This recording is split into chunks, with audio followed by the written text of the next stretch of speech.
Monsieur le conseiller recherche, Direction générale de la recherche et de l'innovation, Monsieur le représentant de l'UNESCO, Monsieur le directeur adjoint de l'École polytechnique, Messieurs les vice-présidents et secrétaires de l'Académie nationale de médecine, Monsieur le secrétaire perpétuel de l'Académie des sciences d'outre-mer, Madame la vice-présidente de l'Académie de chirurgie dentaire, Mesdames et Messieurs les donateurs, Monsieur le vice-président et Madame le secrétaire perpétuel de l'Académie des sciences, Mesdames et Messieurs les lauréats, chères consoeurs, chers confrères, Mesdames et Messieurs, chers amis.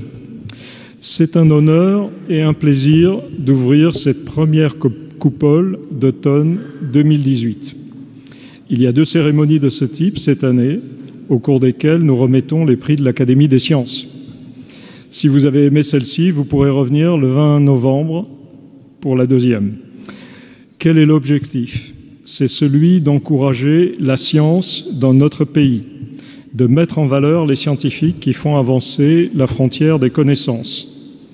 Leur contribution mérite d'être mieux reconnue par la société. Votre présence aujourd'hui à leur côté montre votre soutien à leur action et c'est un élément important de cette cérémonie. Je sais que dans ces fauteuils, vous êtes un peu à l'étroit et la séance pourra peut-être vous paraître un peu longue. C'est un témoignage de votre estime pour leur effort et j'aimerais vous en remercier et puis bien sûr féliciter les lauréats en bloc. À mes yeux, la compétition scientifique vaut bien tous les événements sportifs qui rassemblent des foules enthousiastes. Il est important de mettre en valeur les scientifiques qui prennent la tête du peloton et de les encourager dans leurs efforts, et l'Académie s'y emploie. Nous le faisons à tous les niveaux, les jeunes chercheurs, les chercheurs confirmés, les lycéens, lauréats des Olympiades nationales et internationales. La sélection des lauréats occupe les académiciens et je salue le travail réalisé par les jurys de prix. Les scientifiques, à quelques exceptions près, ne sont pas connus du public. J'en veux pour preuve, par exemple, que les lycéens ne connaissent pas le nom de nos prix Nobel, comme j'ai pu le constater à de multiples reprises, et encore à l'occasion du dernier Speed Science. Alors le Speed Science, c'est ce qu'on a organisé samedi dernier. C'est une rencontre entre académiciens et lycéens de classe de terminale pour des conversations en tête-à-tête de 8 minutes. Tous les 8 minutes, on effectue une permutation des lycéens, et cela pendant 2 heures. Eh bien, à cette occasion, j'ai posé la question et aucun d'entre eux n'a été capable de me dire le nom même d'un seul de nos prix Nobel. D'une façon générale, le public n'a pas une idée précise du travail des scientifiques, ni de celui de l'Académie des sciences. La semaine dernière était celle de la fête de la science, mais quels sont les médias qui en ont parlé? Un petit reportage dans les multiples lieux où cette fête se développe n'aurait pas été de trop. Quand on parle de la coupole à la télévision, à l'occasion de la journée du patrimoine, c'est celle de l'Académie française, alors qu'elle est tout autant celle de l'Académie des sciences. D'ailleurs, nous le démontrons encore aujourd'hui. Ne vous méprenez pas sur mon propos, j'ai beaucoup de respect pour toutes les académies qui partagent ce lieu, et qui sont au nombre de 5, mais j'aimerais aussi qu'on associe parfois dans l'esprit du public la coupole et l'Académie des sciences. Mais alors, que fait notre Académie ? Elle est au service de la science. Ces séances du mardi sont ouvertes au public et visibles partout en streaming, c'est-à-dire sur Internet et en vidéo en temps réel. Donc chaque mardi ou presque, vous pouvez regarder chez vous, si vous ne venez pas ici, la séance de l'Académie des sciences. Ces séances sont aussi disponibles sur le site de l'Académie et elles traitent des grandes questions scientifiques et elles sont présentées par les meilleurs experts. Ainsi, par exemple, la salle des séances était bondée le 25 septembre pour une superbe conférence sur la dynamique des systèmes planétaires, satellitaires et galactiques. L'Académie organise des colloques sur des questions de grande actualité. Au début septembre, nous avons traité de l'énergie nucléaire dans un monde contraint par le carbone. traduction de Nuclear Energy in a Carbon Constrained World. Ce fut l'occasion de donner la parole à des experts du MIT pour une présentation d'une étude qu'ils viennent de rendre sur ce sujet. En septembre encore, nous avons discuté, cette fois avec l'Académie des sciences allemande, la Léopoldina, du croisement entre robotique et intelligence artificielle. Fin novembre, l'Académie organise un colloque sur la science participative et la science hors mur. Je pourrais poursuivre la liste, au risque de vous ennuyer. L'Académie est largement engagée dans la promotion de l'enseignement des sciences à tous les niveaux. Son initiative la plus connue est celle de la main à la pâte destinée aux enfants des écoles primaires. Une initiative portée désormais par la Fondation La Main à la Pâte, mais ce n'est pas la seule. L'Académie est présente à l'international. Avant les réunions des gouvernements du G7 et du G20, les académies se réunissent pour rédiger des déclarations communes qui sont présentées aux chefs de gouvernement. Pour le G7, nous étions à Ottawa, au Canada, pour élaborer des déclarations sur l'évolution de l'Arctique et l'impact sur les populations et sur le devenir numérique de la société. Pour le G20, nous étions en Argentine, dans la ville de Rosario, pour traiter de la sécurité alimentaire et de la question de la gestion des sols pour assurer cette sécurité. Il y a une semaine, nous étions au Science and Technology in Society Forum à Kyoto. Plus de 1400 participants de niveau scientifique élevé, mais aussi décisionnel. Il y avait simplement 15 prix Nobel. L'année prochaine, c'est au tour de la France d'accueillir le G7 et de rassembler les académies en amont de cette réunion. Plusieurs groupes sont au travail pour élaborer les premières versions des déclarations conjointes. L'Académie est un véritable think tank indépendant, en français un laboratoire d'idées, c'est-à-dire de conseils et d'expertise. Son atout majeur est celui de sa pluridisciplinarité, qui lui permet des analyses croisées des grandes questions de société. C'est ainsi qu'un comité piloté par Jean-François Bach a élaboré plusieurs contributions au comité consultatif national d'éthique, chargé de faire des propositions sur la loi de bioéthique. L'avis du CCNE est désormais en ligne et vous pouvez le consulter. Ce n'est qu'un exemple de ce rôle et sans poursuivre la liste de nos actions dans le domaine du conseil, j'aimerais conclure cette intervention par un message à retenir, ce que les Américains appellent le take-home message, celui que vous pourrez ramener chez vous. L'Académie est active, mais ses efforts méritent d'être relayés et c'est l'ensemble de la communauté scientifique qui doit se donner pour objectif de communiquer, plus encore pour promouvoir les sciences, la méthode scientifique, le raisonnement, plutôt que les convictions, toutes faites, la réflexion systématique plutôt que les idées fixes et leurs désastreuses conséquences. François Jacob écrit dans son très beau livre « La statue intérieure »« J'aime les idées fixes à condition d'en changer ». Nous avons tous, vous et nous, beaucoup à faire dans ce domaine. Alors juste quelques indications pratiques sur la suite de cette cérémonie. Nous avons essayé de la rendre un peu plus fluide et pour cela, nous allons appeler les lauréats. Dans certains cas, cet appel sera collectif, dans d'autres, il sera individuel. Lorsque les représentants des donateurs sont présents, nous leur demanderons de venir nous rejoindre. Je vous propose de ne pas les applaudir au moment de l'appel de leur nom, comme ça on pourra écouter ce nom, mais de réserver vos applaudissements après lecture des citations concernant tous ceux qui seront présents au niveau de la tribune. Et comme ça, nous gagnerons un peu de temps et ça sera un peu plus rapide. Merci beaucoup et je vous souhaite une belle après-midi.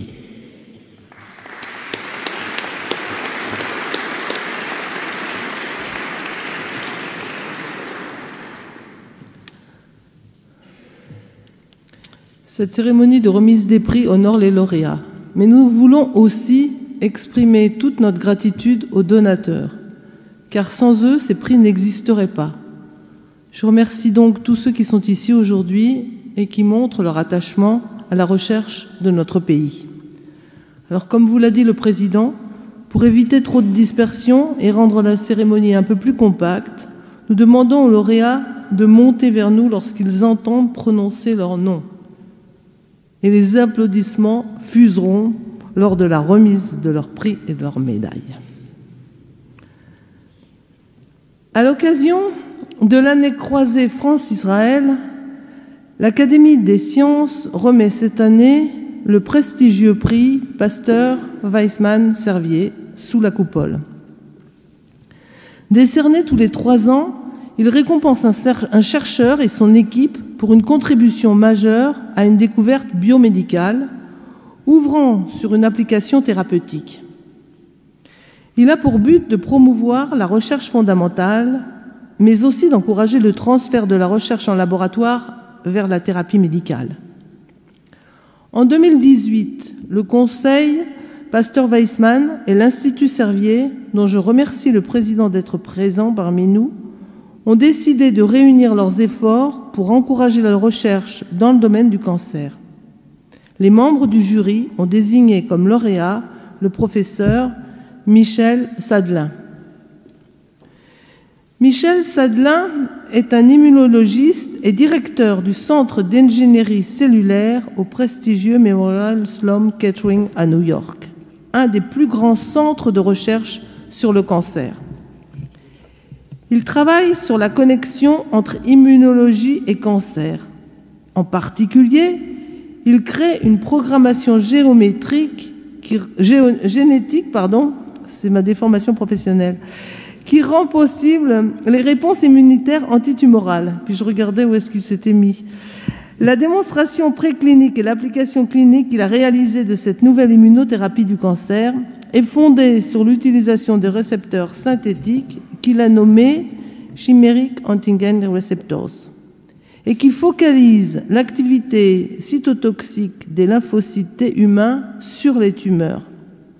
Il faut se féliciter que de nombreux essais thérapeutiques ont produit des rémissions complètes de leucémie et lymphomes réfractaires. Tu remets la médaille.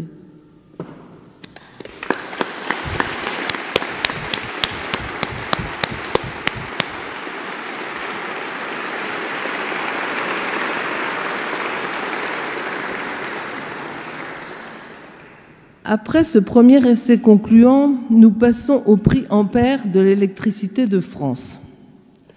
En 1974, Électricité de France a souhaité créer un grand prix montrant son attachement au développement des recherches scientifiques et leurs applications. Nous les remercions pour leur soutien indéfectible. Ce prix porte le nom de prix Ampère Électricité de France, en l'honneur du grand savant que fut Ampère, élu membre de notre compagnie en 1814. Ce prix est destiné à récompenser un ou plusieurs savants français pour un travail de recherche dans le domaine des sciences mathématiques ou physiques, fondamentales ou appliquées. Il est remis cette année à Franck Merle.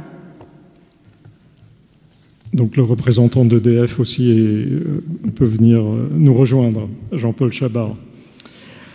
Alors, Franck Merle est professeur à l'université de Cergy-Pontoise, titulaire de la chaire d'analyse Cergy Institut des hautes études scientifiques, IHES. Le prix est décerné donc à Franck Merle, l'un des meilleurs experts au plan mondial de la théorie des équations aux dérivées partielles non linéaires, notamment en ce qui concerne l'apparition de singularités. Ses résultats les plus spectaculaires portent sur la description précise du type d'explosion des solutions d'équations de Schrödinger non linéaires, de Korteweg d'Ivries dans le cas d'une non-linéarité critique, l'existence globale et la diffusion, ou au contraire, l'explosion des solutions en temps fini pour des équations d'ondes non linéaires, la dynamique et l'interaction des solitons pour l'équation de Korteweg d'Ivries quartique. Les idées nouvelles et les techniques qu'il a introduites, non seulement pour obtenir les résultats précédents qui semblaient inaccessibles il y a peu, mais aussi pour attaquer bien d'autres questions, sont désormais largement utilisées. Franck Merle.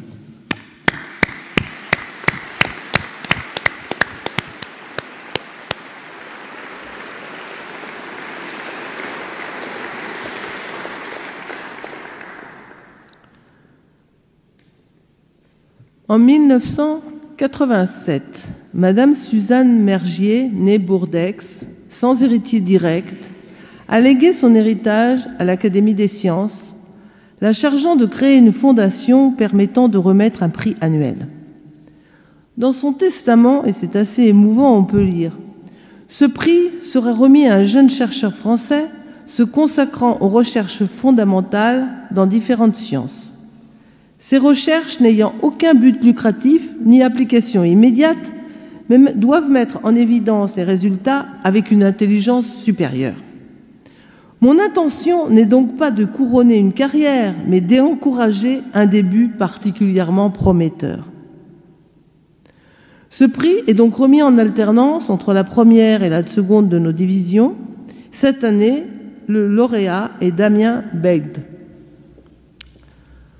Professeur à l'École normale supérieure, Damien est un physico-chimiste spécialiste de la matière molle. Ce prix vient en reconnaissance de ses travaux d'une exceptionnelle diversité, d'une grande originalité et d'une apparente simplicité. Lorsqu'on lui demande « Quel est votre principal domaine de recherche ?», il répond « Disons que c'est autour de la manipulation et du contrôle de la matière molle, qui peut être de la matière biologique, comme de l'ADN, des protéines ou des membranes, mais qui peut aussi être de la matière synthétique, comme des molécules ou des polymères que l'on fabrique, ou bien des liquides et leurs interfaces que l'on contrôle grâce à la microfluidique. » Il a développé une méthode ingénieuse, simple et précise, qui consiste à piloter par la lumière des tensioactifs photosensibles répartis sur la surface des microfluides et conduisent à des résultats spectaculaires permettant de contrôler des mélanges.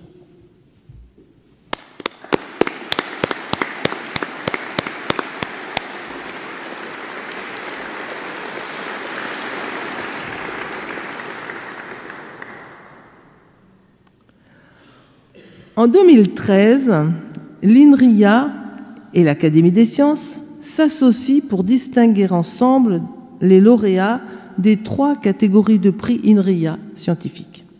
Le Grand Prix, le prix Jeune chercheur pour un jeune de moins de 40 ans, et le prix de l'innovation qui, comme son nom l'indique, récompense une innovation. Ce partenariat donne un nouvel élan au dispositif prix INRIA, en renforçant leur vocation première, c'est-à-dire de promouvoir les contributions et succès de celles et de ceux qui font avancer les sciences informatiques et mathématiques et qui participent ainsi au développement du monde numérique. En qualité de partenaire industriel du prix de l'innovation, Dassault Systèmes est associé à la sélection du lauréat de ce prix. Et nous demandons de monter à la tribune Xavier Leroy, Stéphane Cotin et Pierre-Yves Oudéyer.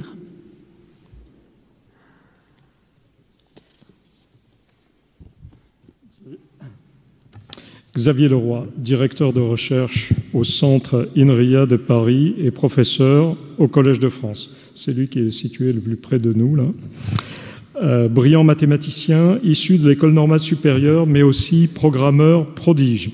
Xavier Leroy développe dans sa thèse une extension élégante du polymorphisme de type aux structures mutables et dynamiquement, donnant un fondement rigoureux, permettant ainsi d'assurer le spectre de développement logiciel depuis des fonctionnels de haut niveau jusqu'à des algorithmes efficaces proches du matériel. Il dirige par la suite le développement du système OCaml, devenu l'une des productions phares de l'INRIA et support de développement d'efforts logiciels rigoureux comme l'assistant de preuve COC, l'analyseur statique Astré, le compilateur SCAD6 d'Esterel Technologies et de nombreux logiciels bancaires. Ces travaux sur la conception certifiée d'un compilateur C sont un tour de force stupéfiant, modélisant de multiples couches de représentation du code exécutable à travers des traductions certifiées par des preuves formelles, constituant une première étape crédible du développement de logiciels dont la correction peut être prouvée tout en étant aussi efficace que l'état de l'art le permet. Stéphane Cotin, alors qui est au centre, directeur de recherche à l'INRIA, responsable de l'équipe Mimesis à Strasbourg. Donc ce prix est décerné pour ses travaux réalisés en étroite collaboration avec l'Institut de chirurgie guidée par l'image de Strasbourg, IHU, dans le domaine de la simulation numérique médicale et de l'assistance chirurgicale.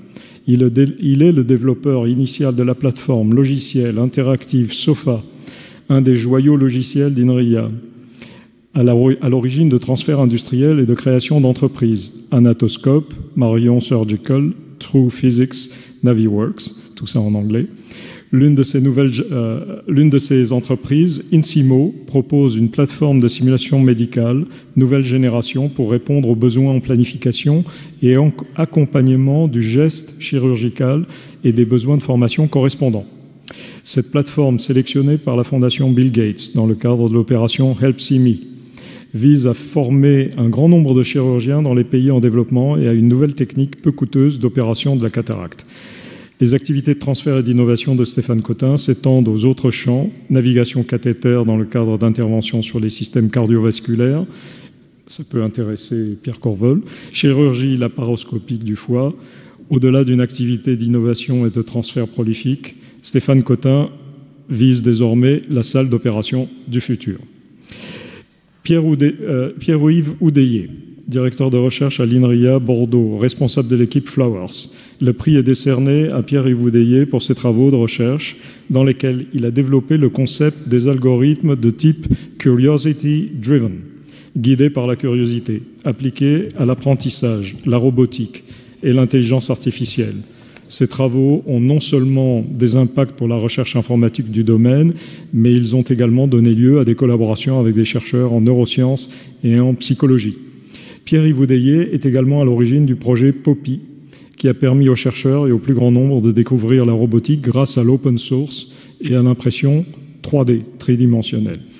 Avec une production scientifique du premier ordre, soutenue par l'ERC en 2009, Pierre-Yves Oudéier est aussi à l'origine de brevets, dont 4 sont exploités commercialement, notamment dans les PlayStation produites par Sony.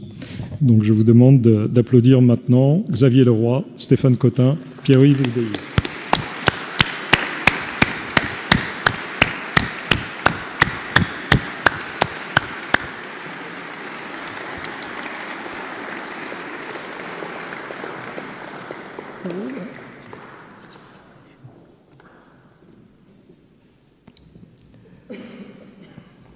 La Fondation Jean-Pierre Lecoq a été créée en janvier 1992 par la société Transgène suite à la disparition tragique de son directeur général, Jean-Pierre Lecoq, survenu dans l'accident d'avion du Mont-Saint-Odile. 2 prix biennaux sont décernés. L'un est remis pour les travaux de recherche fondamentale, l'autre dans le domaine des sciences appliquées. Le prix récompense un chercheur ou une équipe de chercheurs ayant effectué des travaux importants dans le domaine de la biologie moléculaire. Le ou les lauréats devront obligatoirement être âgés de moins de 55 ans. Aujourd'hui, nous recevons Anne Audus et Guillaume Canot.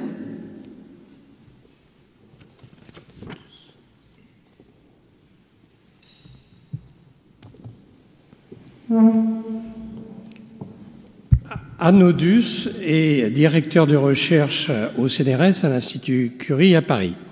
Et le prix lui est décerné car elle est reconnue internationalement pour ses travaux sur les nanomoteurs moléculaires. Ces nanomoteurs agissent dans la cellule en produisant une force dirigée. Ils sont essentiels pour de nombreux événements cellulaires majeurs comme la division cellulaire, l'organisation dynamique de la cellule, sa capacité à adhérer, se déplacer. De nombreuses pathologies humaines sont liées à une dérégulation de la force produite ou à la perte de fonction de ces moteurs. Un exemple illustratif est celui des maladies génétiques liées à des mutations sur le moteur du muscle cardiaque. Certaines de ces mutations peuvent entraîner une insuffisance cardiaque sévère. En collaboration avec la société Cytokinetics, localisée en Californie, ces recherches ont permis le développement d'un médicament, l'omecaptive mécarbyle, qui agit sur les cellules musculaires cardiaques en amplifiant leur force de contraction. Ce traitement prometteur fait actuellement l'objet d'un essai clinique de phase 3 pour évaluer son efficacité et sa tolérance chez les patients souffrant d'insuffisance cardiaque. Et le prix Jean-Pierre Lecoq dans le domaine des sciences appliquées, mais vous verrez que là, il y a réellement un passage entre le fondamental et l'appliqué qui est absolument évident, est décerné à Guillaume Canot, maître de conférences universitaire, praticien hospitalier, néphrologue à l'hôpital Necker-Enfants Malades, Université Paris-Descartes. Il lui est attribué car Guillaume Canot a effectué de remarquables travaux qui contribuent à éclairer les mécanismes d'une part de l'évolution de l'insuffisance rénale chronique et d'autre part d'une maladie héréditaire rare, responsable d'une croissance excessive et disharmonieuse. Dans les 2 cas, il a établi les bases moléculaires de la physiopathologie de ces affections. Et ces travaux conduisent à des pistes thérapeutiques spécifiques. Protection des cellules rénales, notamment des podocytes dans le cadre de l'insuffisance rénale chronique, et traitement ciblé par un inhibiteur d'une enzyme dérégulée dans le second. Les effets ont d'abord été montrés dans un modèle animal élaboré par Guillaume Canot, puis de façon spectaculaire chez les patients affectés de cette maladie. Ces travaux illustrent de façon exemplaire comment une recherche translationnelle, le mot est à la mode, comment une recherche donc translationnelle peut résoudre une question médicale par une approche scientifique rigoureuse en intégrant analyse génétique, biochimie, développement d'un modèle animal, approche pharmacologique et clinique, soit le meilleur de la science au profit des patients. Anoudus, Guillaume Canot, bravo.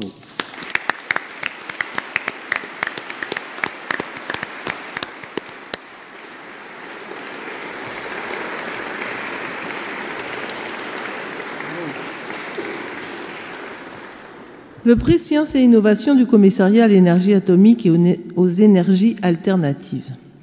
Conformément à la mission que lui a confiée le gouvernement dès 1945, le Commissariat à l'énergie atomique s'attache depuis des décennies à promouvoir les utilisations de l'énergie atomique dans les divers domaines de la science, de l'industrie et de la défense nationale. Dans ce cadre, il a entrepris un effort considérable de recherche dans ses propres établissements, mais il fait aussi appel, par voie de contrat ou de collaboration, à la compétence de nombreux laboratoires publics et privés. Il a souhaité compléter cette action nationale d'encouragement et de promotion de la recherche par la création d'un prix scientifique qui vient chaque année récompenser l'auteur ou les auteurs d'une découverte scientifique ou technique importante. Ce prix est remis sous la coupole lors d'une des séances solennelles de notre Académie depuis 1977. Il revient cette année à Patrick Winker.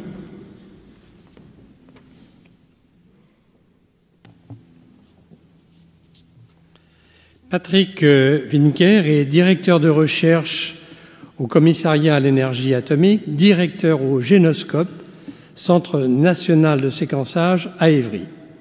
Le prix lui est décerné car il a organisé et dirigé au Génoscope des programmes de séquençage de génomes aussi divers que variés. Participation au séquençage du génome du poisson tétraodon, puis du chromosome 14 humain et de plusieurs chromosomes d'Arabidopsis et du riz. Il prend ensuite en charge des génomes complets comme celui de la paramécie, du rotifère Adineta vaga, de la truffe et de nombreux génomes de plantes comme la vigne, le cacaoyer, le colza ou le rosier. À chaque fois, son analyse révèle des particularités insoupçonnées comme la présence de polyploïdies cryptiques. Plus récemment, il a développé en partenariat avec Tara Océan des programmes de métagénomique qui lui ont permis de caractériser nombre d'espèces inconnues. Sa contribution originale est littéralement majeure et a ouvert la voie à de nombreuses études fondamentales ou appliquées. Patrick Winker.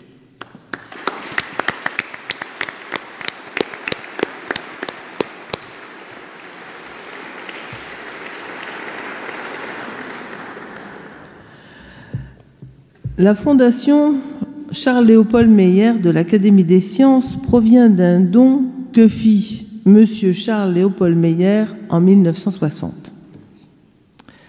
Elle a pour objet, et c'est lui qui le demande à cette époque, d'aider au progrès scientifique et d'encourager les recherches fondamentales, particulièrement dans le domaine des sciences biologiques, biochimiques et biophysiques.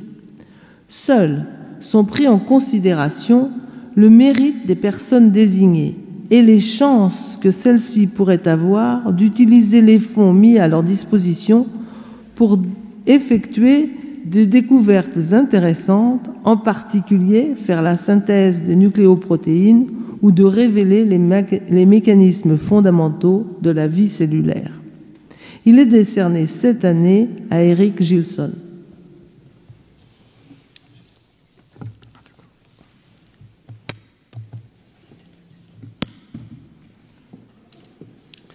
Eric Gilson est professeur des universités à l'université de Nice, Sophia Antipolis, et praticien hospitalier au CHU de Nice.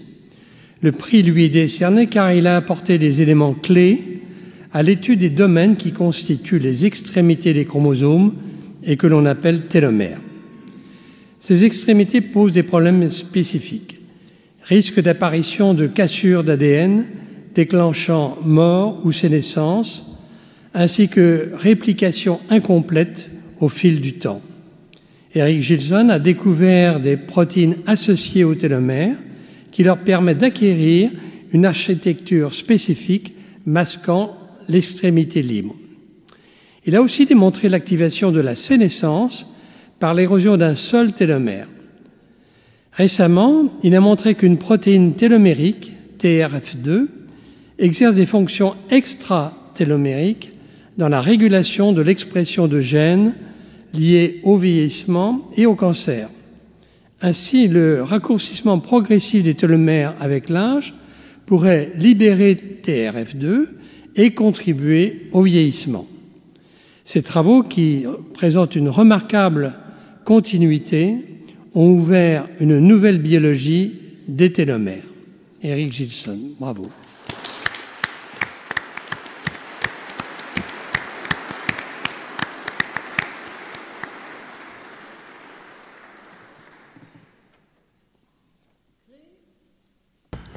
Créé en 1985 par Madame Del Duca, le prix de cancérologie de la Fondation Simone et Sino Del Duca est remis chaque année à un chercheur français ou étranger de moins de 45 ans travaillant en France qui a, pour ses découvertes, permis une avancée significative des connaissances des mécanismes cellulaires et transformations tumorales. Ce prix est attribué sur proposition de l'Académie des sciences après délibération de la commission des prix. Les co-lauréats de 2018 sont William Bill Case et Jean Erland Ritchie.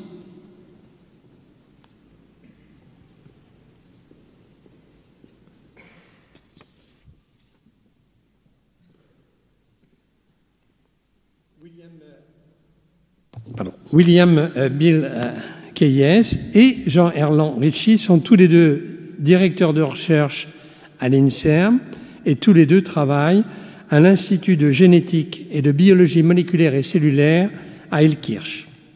Mais ils ne font pas la même chose. William Keyes se consacre à l'étude de la sénescence cellulaire caractérisée par un arrêt irréversible du cycle cellulaire et aboutissant inéluctablement à la mort de la cellule. L'originalité de son travail est d'avoir effectué ses recherches sur l'animal entier, ce qui l'a amené à étendre le rôle des mécanismes de sénescence moléculaire, cellulaire, au développement de l'organisme. Son hypothèse, qui sous-tend le programme de ses recherches actuelles et futures, est, je le cite, que la sénescence fonctionne comme un processus normal, non pathologique, au cours du développement embryonnaire. Il s'agit là d'un travail de tout premier plan par ses réalisations, son originalité et par l'importance des enjeux qui concernent autant la pathologie que le développement et la biologie cellulaire. Jean Erland Ritchie développe des projets originaux à l'interface entre le métabolisme et la mort cellulaire dans le contexte des cancers. Une première partie de son travail concerne le métabolisme et la réponse immunitaire antitumorale. Un second objectif est l'analyse du rôle de la mort cellulaire non apoptotique dans les cancers. L'équipe, avec lui, a décrit l'effet inhibiteur sur le développement tumoral d'une réduction de la prise alimentaire en protéines, à se rappeler.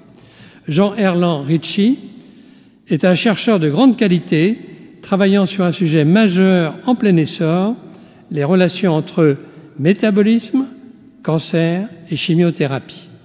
Bill Keyes et Jean Erland Ritchie, bravo.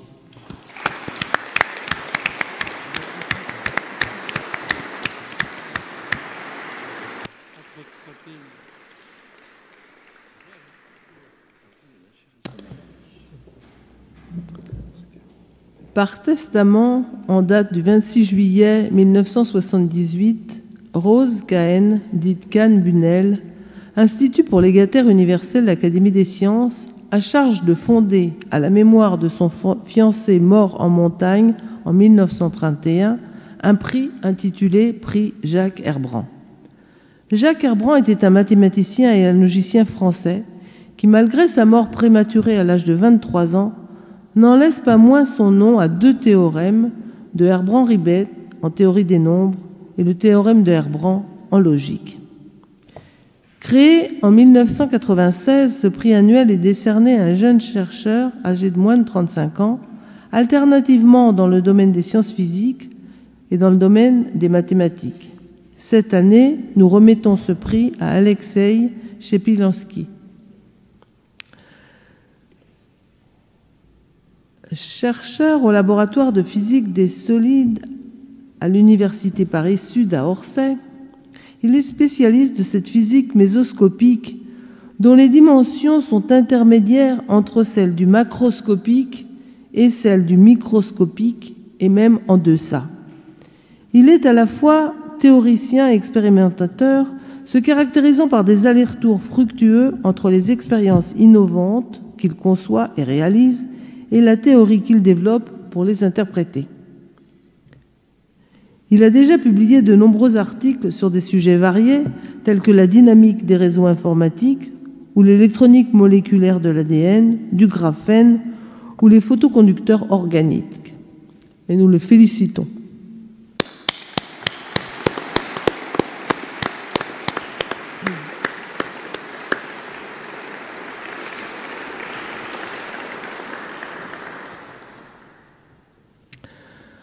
Le prix Huidyong-Bui est l'un des derniers nés de la longue série de prix décernés sous cette coupole. Madame Marie Bui, en hommage à son mari, humaniste et scientifique, physicien de la mécanique des solides, a souhaité soutenir la recherche dans les domaines de la mécanique, de l'informatique et de l'astrophysique. Elle s'est par conséquent rapprochée de l'Académie des sciences pour lui confier la gestion d'un grand prix. Nous remettons pour la première fois cette année ce prix dans le domaine de la mécanique à une femme, Martine Benamar.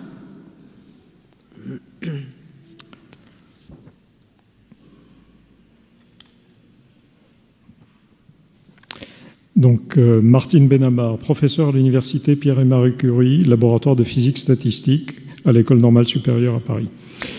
Ce prix lui est décerné pour ses contributions théoriques de premier plan dans différents domaines de la mécanique, tels que la croissance dendritique, les instabilités de digitation visqueuse de type Safman-Taylor, les singularités engendrées par les grandes déformations de plaques élastiques, les instabilités morphologiques de fractures en milieu fragile, la morphogénèse aux interfaces entre liquides non miscibles soumis à vibration et le phénomène d'auto-adaptation à résonance. Ces travaux traitent plus récemment de la modélisation de la croissance des tumeurs cancéreuses en utilisant des équations du type réaction-diffusion et en analysant les contraintes induites par l'élasticité des tissus sur le phénomène de croissance, des recherches effectuées en relation avec des médecins en vue d'application en milieu hospitalier. Martine Benamar.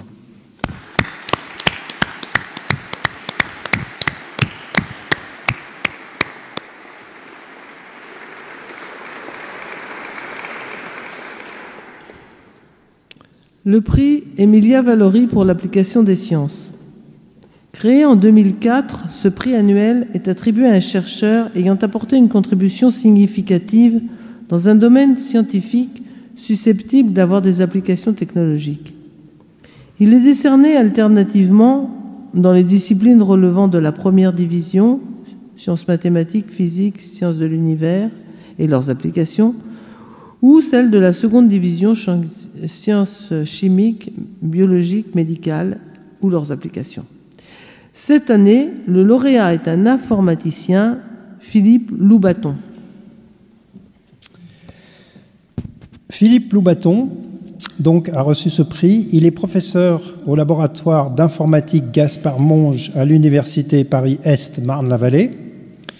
car il allie parfaite rigueur mathématique et intuition physique, et applique avec un succès inégalé des méthodes puissantes de traitement statistique de signaux multidimensionnels à de nombreux systèmes de télécommunications numériques.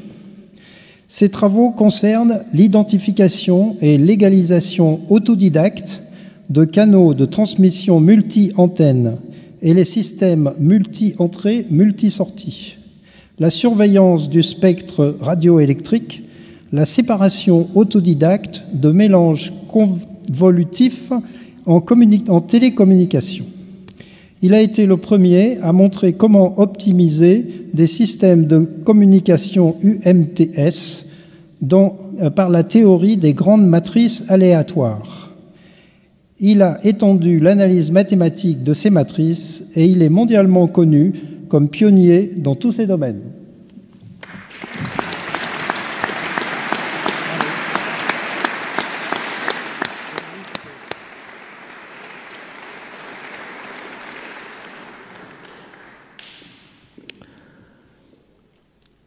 Prix Madame Victor Nourry, née Catherine Langlois, Fondation de l'Institut de France. Ce prix annuel de l'Institut de France encourage le développement de la culture, de la science et de l'art français dans leurs manifestations les plus diverses. Concernant les sciences, il est décerné sur proposition de notre Académie.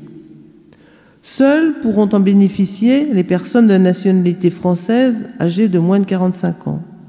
Il sera attribué alternativement dans le ressort de la première division, puis dans celui de la seconde. Cette année, le lauréat est Frédéric Pierre. Frédéric Pierre est directeur de recherche au CNRS.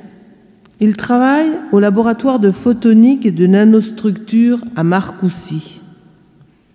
C'est un jeune physicien de la matière condensée. Expérimentateur inventif, sa production scientifique est en pleine expansion.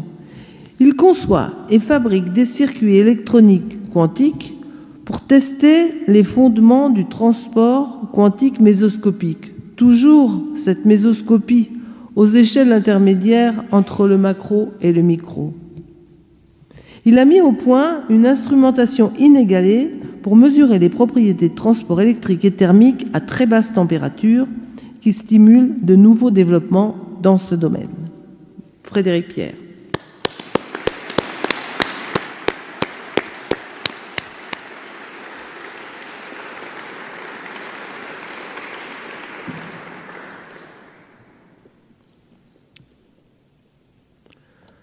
Le prix Onera Sciences mécaniques pour l'aéronautique et l'aérospatiale.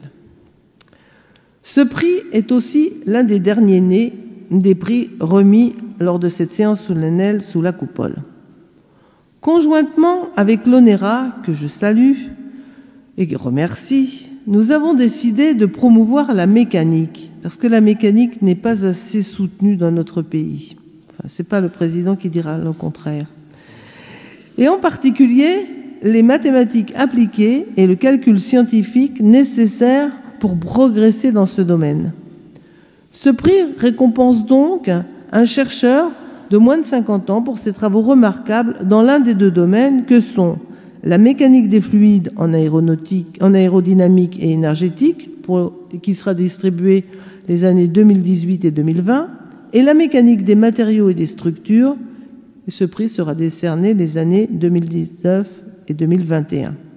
Cette année, le lauréat est Vincent Moureau.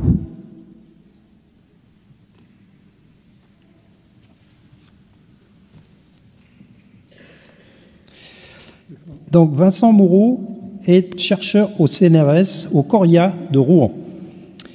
Il est spécialiste de la simulation numérique à haute performance et du calcul intensif. Vincent Moureau a contribué d'une façon remarquable au développement des méthodes de simulation aux grandes échelles et de leur application aux moteurs aéronautiques. Le code de simulation YELS 2, qu'il a développé depuis son arrivée au CNRS en 2009, est largement diffusé au sein de la communauté française et internationale et est devenu un standard du domaine qui a permis des avancées significatives sur des questions centrales du domaine de la propulsion. Bravo.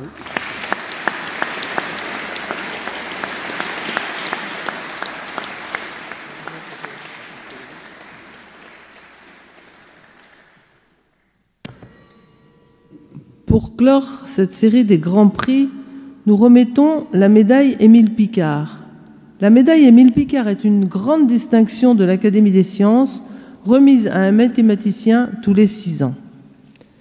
Émile Picard était un mathématicien né le 24 juillet 1856 et spécialiste de l'analyse mathématique. On lui doit bon nombre de travaux, dont le petit et le grand théorème de Picard, portant sur les fonctions à valeur complexe, qui lui ont valu d'entrer à l'Académie des sciences en 1889. Il en devient le secrétaire perpétuel en 1917. Et ce sera seulement en 2019 que le prochain secrétaire perpétuel de notre compagnie sera un mathématicien. En 1943, 2 ans après sa mort, sa veuve décide, et d'Émile Picard évidemment, sa veuve décide de créer une fondation, Émile Picard, permettant de remettre cette médaille tous les 6 ans. La première est remise en 1946. Parmi les mathématiciens prestigieux qui l'ont reçue, on rencontre les noms d'Henri Cartan, de Mandelbrot, de Jean-Pierre Serre, d'Alexandre Grothendieck, de Jean-Pierre Kahn, et cette année, la médaille est remise à Yves Collin de Verdière.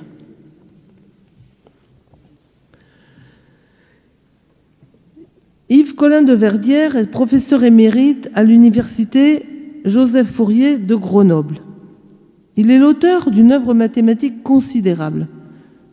Géomètre des espaces courbes, il s'intéresse à la géophysique, à la théorie des graphes ou à la géométrie hyperbolique.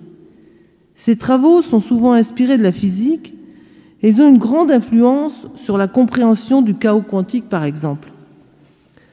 Mathématicien ouvert et enthousiaste, il a une curiosité insatiable envers les nouvelles mathématiques. Mais il contribue aussi à des applications expérimentales fructueuses.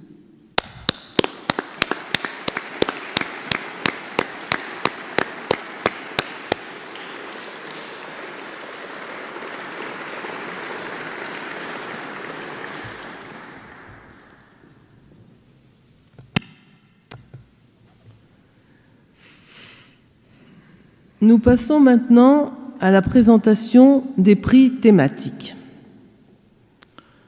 Donc nous avons 4 sections de prix thématiques: les mathématiques, la chimie, les sciences mécaniques et informatiques et le prix des applications. Les mathématiques donc, sont priées de monter Damien Brodbeck pour recevoir le prix Fraissinet, Colin Guillarnoux pour recevoir le prix Dousteau-Blutet et Vincent Piloni pour recevoir le prix Élie Cartan.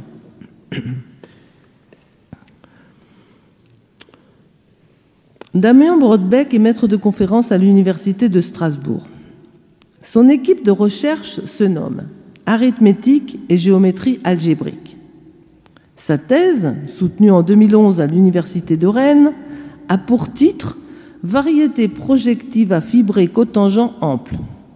Je ne sais combien de personnes dans cette salle comprennent le titre de sa thèse. Je pense assez peu. Un des mots-clés de son travail est classe cohomologie. Déjà, prenons le mot homologie. C'est une technique générale en mathématiques qui sert à mesurer l'obstruction qu'ont certaines suites de morphismes à être exactes. Mais qu'est-ce qu'une suite exacte? C'est une suite telle que l'image de l'un est égale au noyau du suivant. Il vous faudrait donc un certain temps pour apprendre les notions de vocabulaire et je ne vous dirai donc rien de plus sur l'excellent travail de Damien. Colin Guillarnoux, médaille de bronze du CNRS en 2010, est depuis 2016 directeur de recherche au CNRS. Il travaille au laboratoire mathématique d'Orsay à l'Université Paris-Sud. Ses résultats les plus marquants concernent la théorie spectrale, la théorie de la diffusion, le chaos quantique, pour lequel il a obtenu une bourse ANR, les systèmes dynamiques hyperboliques, la géométrie conforme. La géométrie hyperbolique et les problèmes inverses. Il attache beaucoup d'importance à dialoguer avec d'autres mathématiciens. Vincent Piloni est chargé de recherche au CNRS et travaille à l'École normale supérieure de Lyon. Sa thèse a pour titre « Arithmétique des variétés de Siegel ». Mais vous savez qui était Siegel?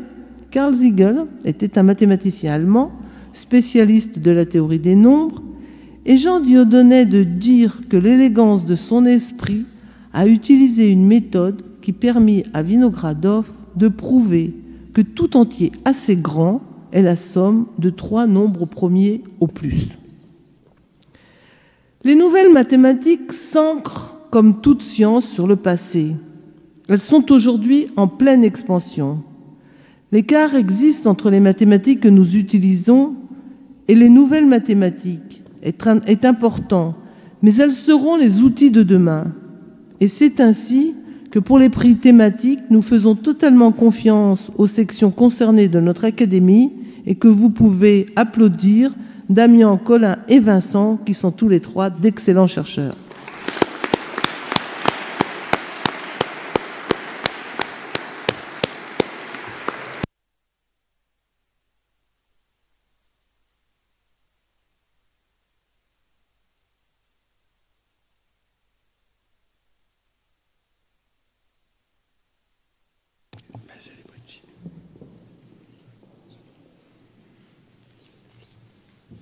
Alors, j'appelle les lauréats des prix de chimie. Pour le prix Jaffé Fondation de l'Institut de France et médaille Berthelot, Anne Lesage.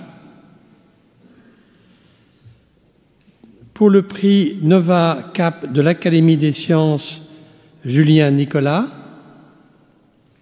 Et je remercie le donateur qui est représenté par Pierre Luzeau, président de Nova Cap. Le prix du docteur et de madame Henri Labbé, j'appelle Valérie Gabellica. Et pour le prix Louis Armand, madame Céline Merlet.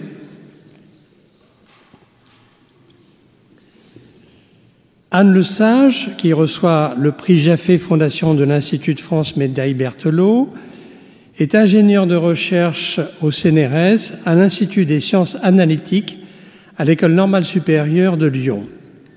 Le prix lui est décerné car elle a réalisé une avancée majeure dans le domaine de la résonance magnétique nucléaire, la RMN, appliquée à l'étude des structures de molécules de toutes sortes.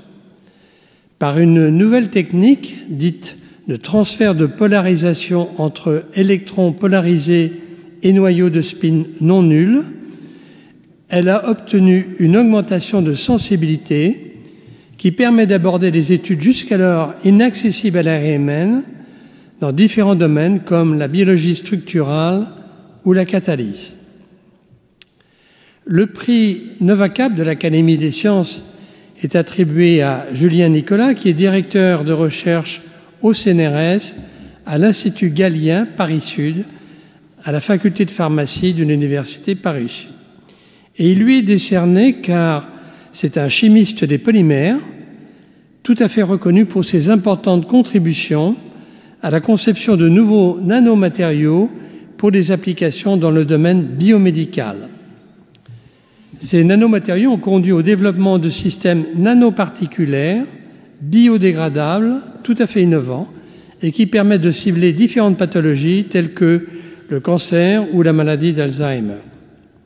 Ces résultats ont conduit à de nombreuses publications de niveau international et à la prise de 7 brevets avec des entreprises de premier plan dans le domaine du médicament.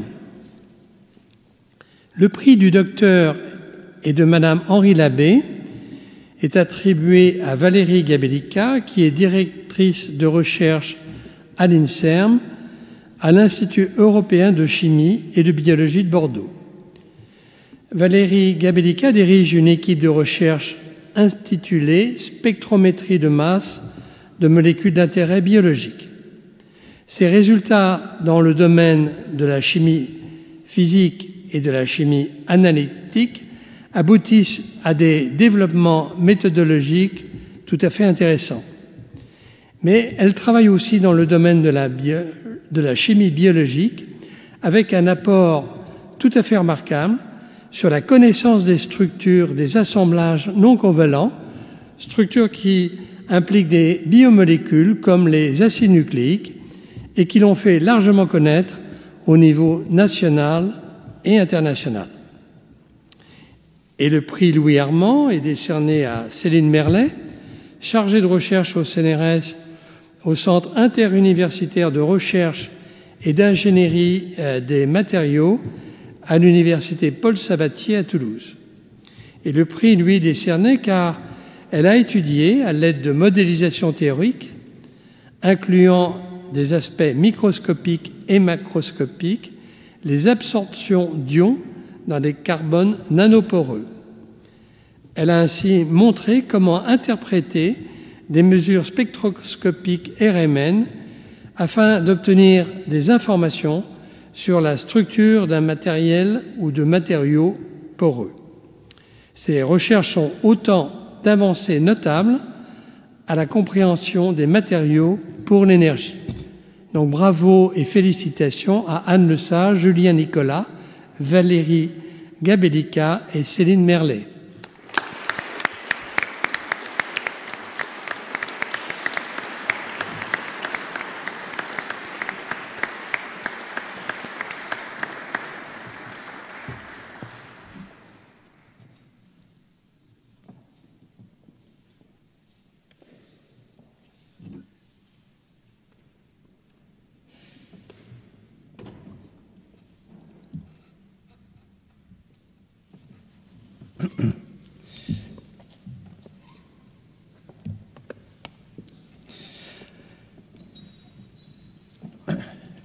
Donc je vais appeler les candidats, les gens qui ont eu le prix Michel Monpetit de l'Institut national de la recherche en informatique et en automatique, INRIA.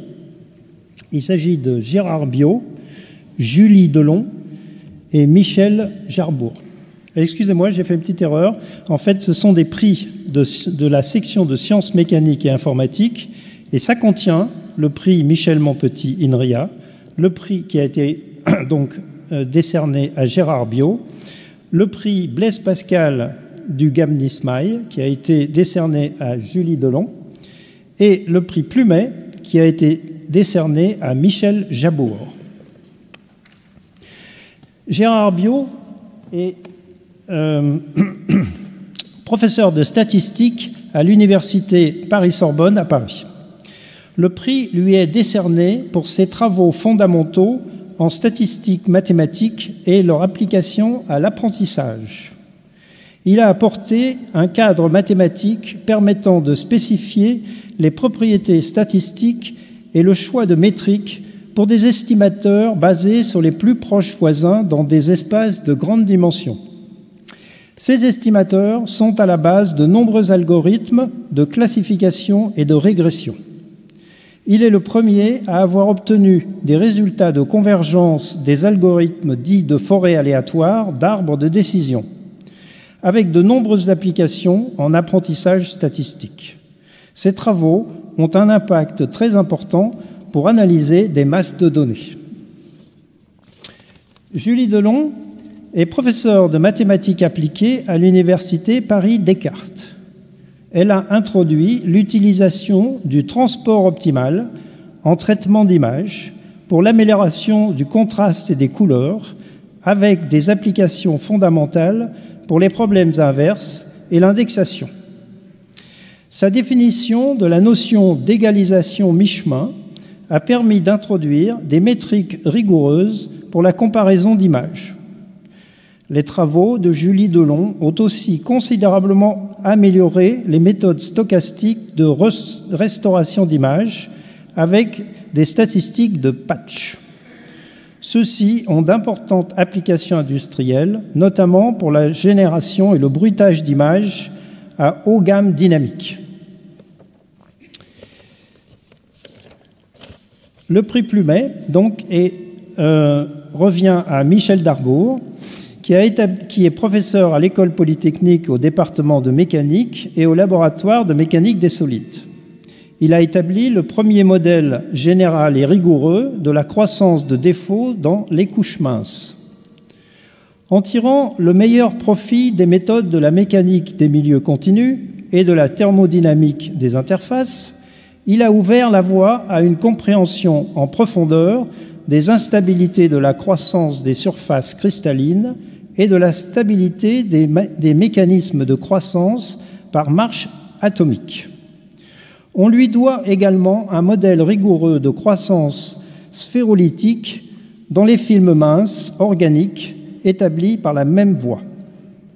De plus, son analyse par la mécanique des milieux continus des semi-conducteurs déformables et polarisables a permis l'étude des jonctions PN sous différents états de contrainte, élément clé d'une nouvelle technologie des couches flexibles des cellules photovoltaïques. On applaudit les lauréats.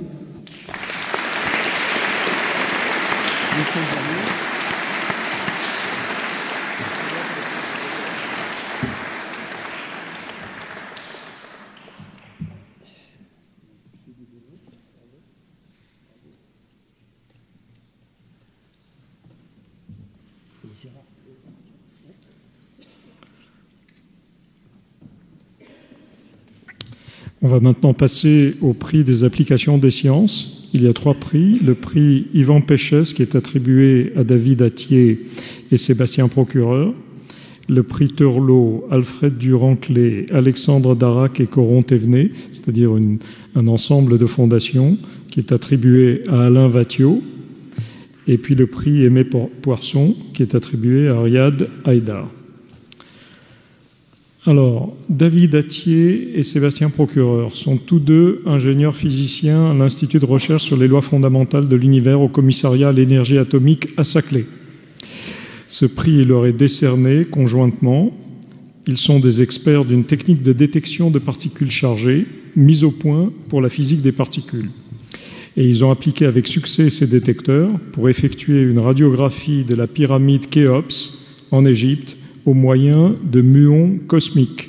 L'analyse de leurs données a mis clairement en évidence l'existence d'une cavité de grande dimension, jusque-là inconnue, apportant ainsi une information capitale pour l'archéologie égyptienne.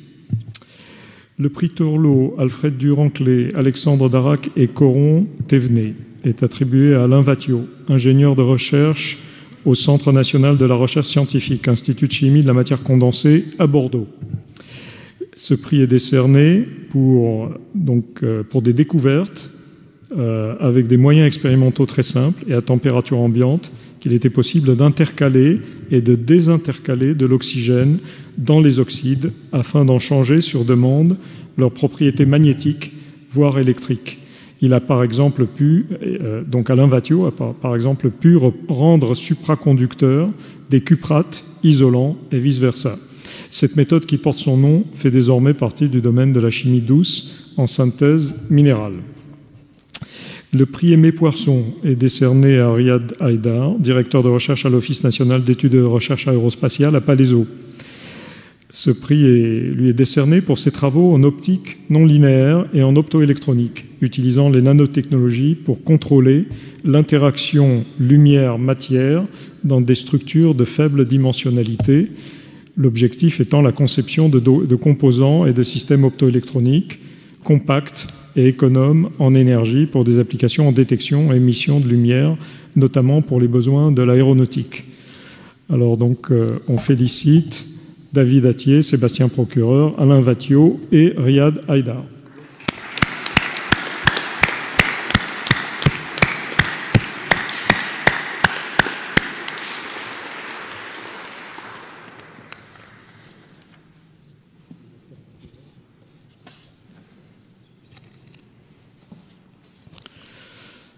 Alors, on va passer maintenant à des très jeunes. Donc, c'est les Olympiades, et on a plusieurs Olympiades ici à féliciter, à la fois nationales et internationales. Donc, tout d'abord, les Olympiades nationales de chimie. Donc ce sont des Olympiades qui constituent une action éducative innovante portée par l'Union des industries chimiques et réalisée en partenariat avec le ministère de l'Éducation nationale, de l'enseignement supérieur et de la recherche, l'Union des professeurs de physique et chimie, la Société française de chimie et depuis l'année dernière la Fondation Maison de la chimie. Alors j'appelle Alexandre Polo, élève au lycée Louis-le-Grand à Paris, qui a été classé premier, et Rémi Carton, élève au lycée Marc Institution à Marc-en-Barreuil, qui a été classé deuxième des Olympiades nationales de la chimie. Donc on va les applaudir tout de suite.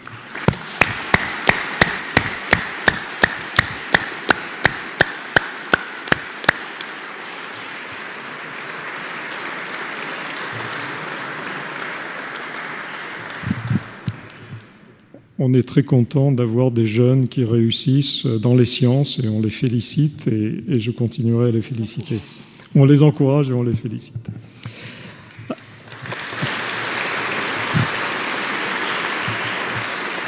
Alors, les Olympiades internationales de chimie. Alors, Sciences et l'école, présidé par notre confrère Pierre Ancrenaz, est un dispositif d'initiative ministérielle qui a pour but de soutenir et inciter des projets de culture scientifique dans l'enseignement du second degré, collège, lycée professionnel, classe préparatoire, et de contribuer au développement des vocations chez les jeunes. Ces actions fondées sur la pluridisciplinarité et le partenariat favorisent l'innovation pédagogique au travers d'ateliers scientifiques et techniques et de clubs scientifiques. Créées en 1968, les Olympiades internationales de chimie sont une occasion internationale de haut niveau qui réunit chaque année plus de 200 étudiants non spécialisés en chimie issus des enseignements secondaires d'environ 60 pays animés par une passion commune, la chimie. La délégation française qui est récompensée cette année est la suivante. Matteo Stockinger, du lycée Louis-le-Grand à Paris, médaille d'or. Alexandre Polo, du lycée Louis-le-Grand, mais on vous a déjà vu aux autres Olympiades. Donc du lycée Louis-le-Grand, bravo. À Paris, médaille d'argent.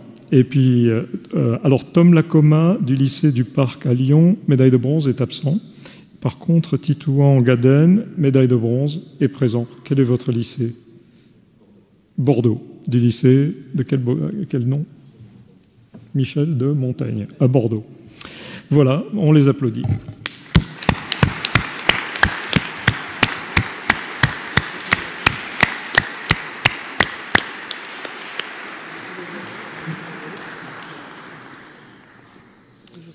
C'est pas mal. Les Olympiades nationales de mathématiques. Ces Olympiades placées sous l'égide de l'Inspection générale de mathématiques consistent en un concours national entre les élèves de classe de première scientifique. Les lauréats suivants ont été récompensés de la médaille d'or.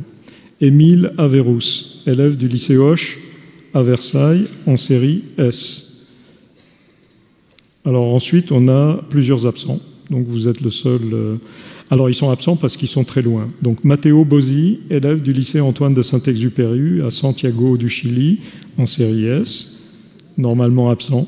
Madison Shirazi, élève du lycée français de New York, États-Unis, en série S. Zion Lee, élève au lycée René Descartes à Phnom Penh au Cambodge, en série ES. Et puis Loïc Perret, élève du lycée Pierre-Paul Riquet à Saint-Orens de Gameville, en série STI 2D. Donc ils sont tous absents, mais on a un présent et on l'applaudit.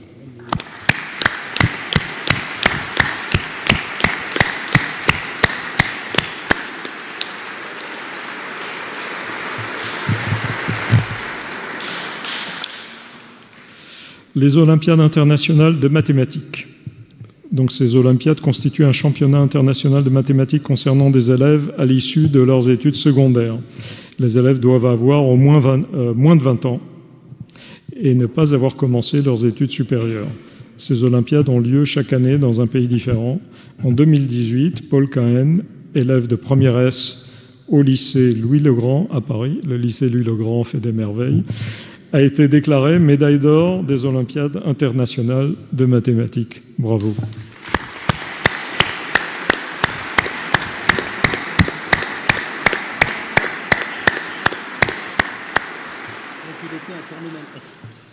Terminal S. Terminal S. Très bien.